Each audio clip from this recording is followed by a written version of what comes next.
बरसात की वह रात कुछ ज्यादा ही खामोश थी। राहुल अपनी बाइक रोककर सामने खड़ी उस पुरानी हवेली को देख रहा था। गांव वाले उसे काली हवेली कहते थे। कहा जाता था कि जो भी रात में वहां गया वो बदला हुआ लौटा या लौटा ही नहीं। राहुल इन बातों पर कभी भरोसा नहीं करता था। उसका मोबाइल खराब हो गया था और बारिश तेज हो चुकी थी।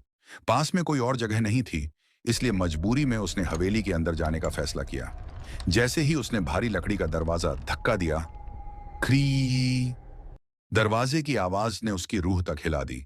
अंदर घुसते ही ठंडी हवा का एक झोंका आया, जैसे किसी ने कान के पास फुसफुसाकर कहा हो, वापस चले जाओ। राहुल ने खुद को संभाला और मोबाइल की टॉर्च जला ली।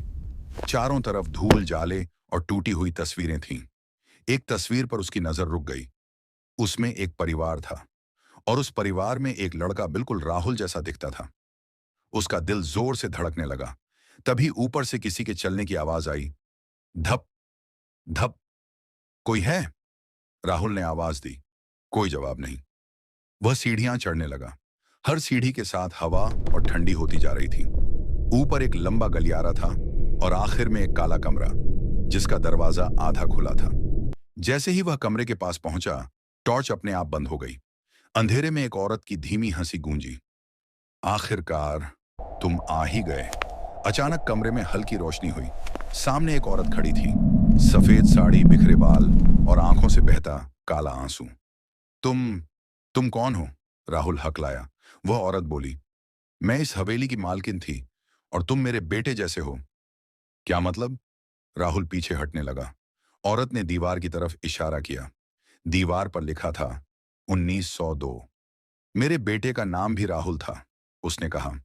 उसी कमरे में उसकी मौत हुई थी और तब से उसकी आत्मा यहां कैद है। अचानक राहुल को अपने सिर में तेज दर्द महसूस हुआ।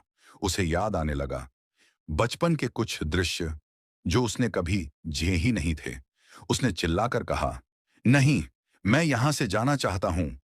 औरत की आवाज अचानक गुस्से में बदल गई। नहीं, अब तुम यहीं रहोगे।